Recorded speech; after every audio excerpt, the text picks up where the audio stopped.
a translation of something in Italian called Maloiche, and that's kind of when someone gives you evil eyes, like they put a hex on you. And that's what the song is basically saying, you know, someone just put a hex on me and get off my back. I mean, that's one of my favorite cuts off the album. It's very spontaneous sounding. And as far as the track goes, it is a good track. The musicians played real well on it. And I even like it melodically and lyrically. It's not real serious, but it's got a little bit of serious cynicism to it. Has anyone tried to put a hex on Gino? A couple of times, you know, a few I'm trying to shake now, man.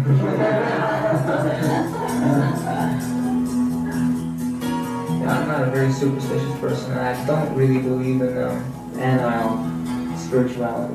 Yeah, I'm a believer in serious spirituality. And if we start talking about it, let's close the lights and let's talk seriously. Let's not talk about it like a bunch of school kids, you know. But I know in the old Italian world, you know, where superstition means still lies with a lot of people.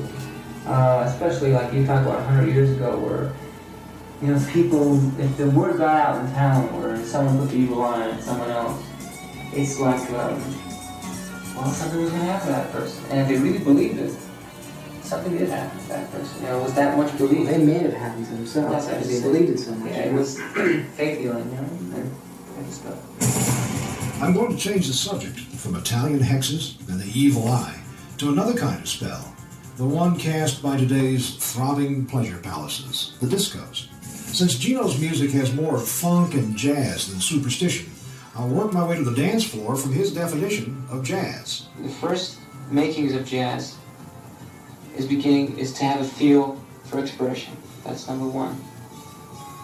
But number two, there are preliminaries. You got to study. Basically, the two makings are you know, phenomenal knowledge and chops or technique. And then and expression, imagination, creativity. And if you have those two things, you usually are a good jazz player. Today's jazz players are turning out dance music. A jazz drummer from the 60s would start to play rock, and he had a particular sound, a particular way of playing it, that was typically a jazz player trying to play rock. And most jazz musicians have a particular way of playing, phrasing, that lends itself much easier to playing disco and R&B. And they can't play stuff like heavy rock and roll. They don't feel like grandiose type, you know, very anvil type sound, very steel, very heavy. They don't feel that way. They usually feel very light on their toes when they're playing, and it usually makes for, you know, like kind of light disco music or, you know, jazz disco. Well, I think a lot of guys fit in that. Well, I mean, it's jazz disco is like, it's basically, you know, free blowing, but over a conformed rhythm. Just like Gino, with The River Must Flow.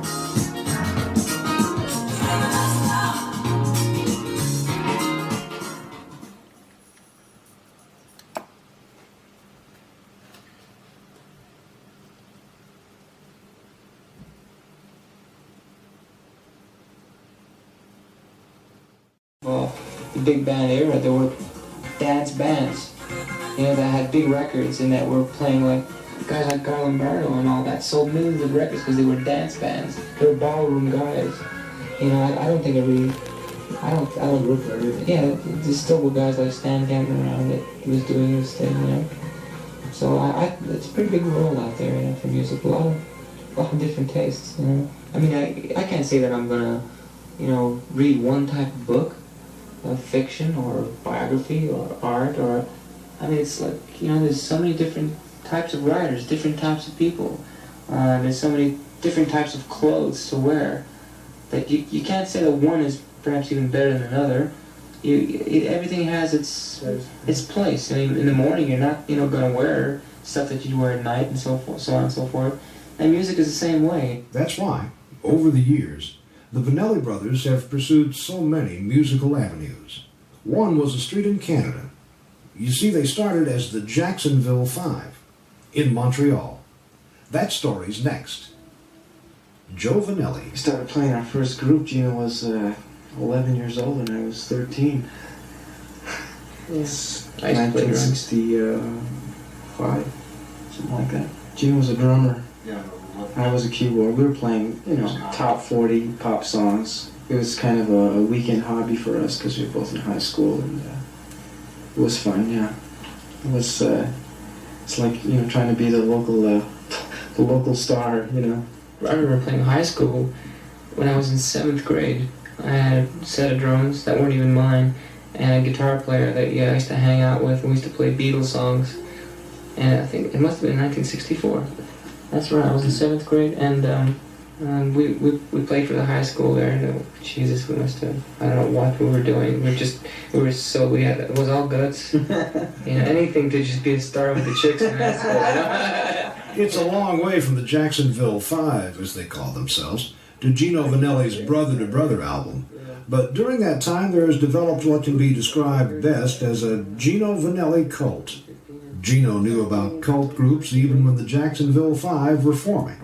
We wanted to be R&B, that was the thing at that time, because James Brown was like a cult hero in Montreal, in 1964. Before he had Papa's Got a Brand New Bag, he had all these like black records, secret black records for Live at the Apollo, and we were just into that type of music because it was easier to play than jazz, and yet it was hip.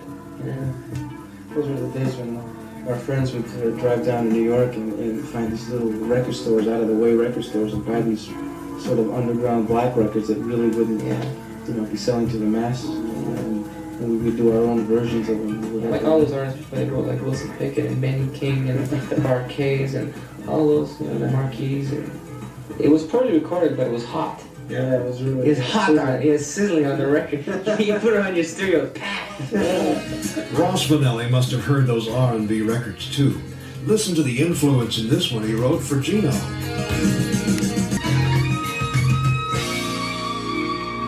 It's a fact. Guys who've been playing music more than half their lives need outside interests. Gino Vannelli has found that out. If you want a clue to what he does for relaxation, think back to what he said earlier about songwriting and keeping one person or one subject in mind. In ballet, Gino said, they call it spotting. My interest in dance has always been quite, I think, pretty measurable. But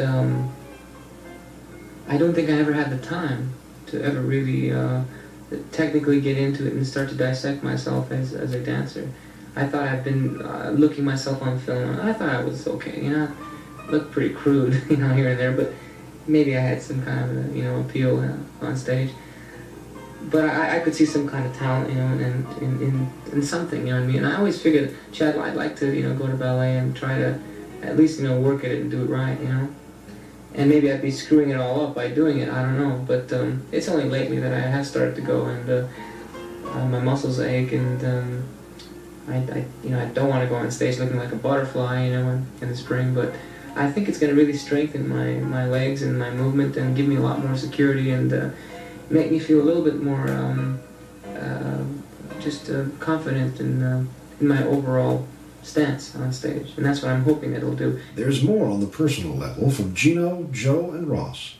Gino Vannelli, Brother to Brother, continues after this. Italians are family people.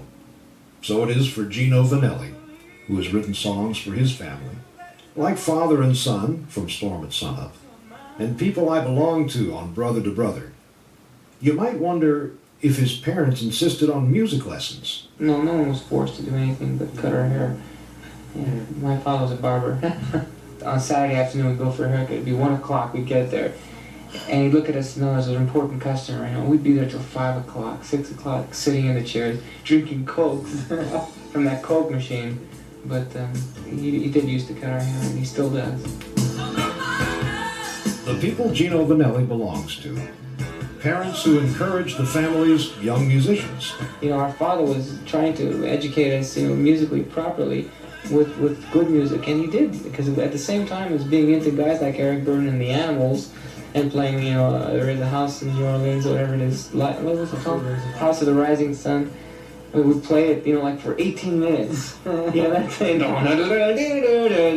hours. At the same time, we were into listening to Take 5 and John Coltrane and Miles Davis and a lot of other people, because it was almost like, okay, now we got to do these things, to please our dad, And so we were listening to it. Yeah, I could see what you're saying, Dad. And you know, and we actually, you know, did enjoy it, but, you know, not emotionally like rock and roll music, you know. No wonder Gino writes songs to his dad.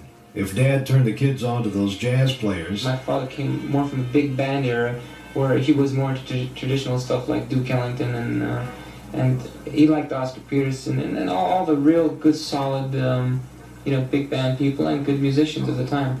Guys like John Coltrane and Miles Davis and players like that were all players that used to play a lot with those big bands that started to go off on their own, and they were the crazy guys, you know, breaking out from the traditional. And so my father knew of them and would buy their records and say, oh, let's see what he's doing. I know he used to play for this guy or that guy. So at least we were made aware of these people, you know, at a young age. Applying that early listening experience to today, can you simply follow today's players as, well, let's call it research? Yeah, I think you can do it. I think you can just listen to the radio and just keep an ear close to top 40 radio and to the charts. When you know a lot about music, jazz, and you're really into heavy things, and you like writing a lot of progressions and stuff, sometimes it's harder to write a top 40 song than just starting to learn your guitar and just listening to top 40 all your life and playing songs. We had an easier time thinking about, you know, commercial records when we were at a certain stage 8 years ago, because we really were listening to top 40 radio all the time, you know, and that's the kind of music that was existing that year or two for us. And we wrote songs that were all commercial, but we didn't try to write commercial songs. They were good songs because they were pretty much unintentional songs. That's what I like about Ross's song, I Just Want to Stop.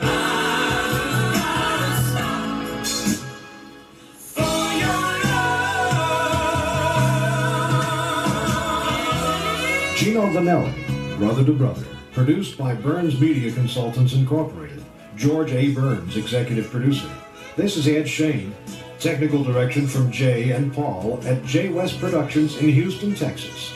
Gino Vannelli, Brother to Brother, was provided by A&M Records.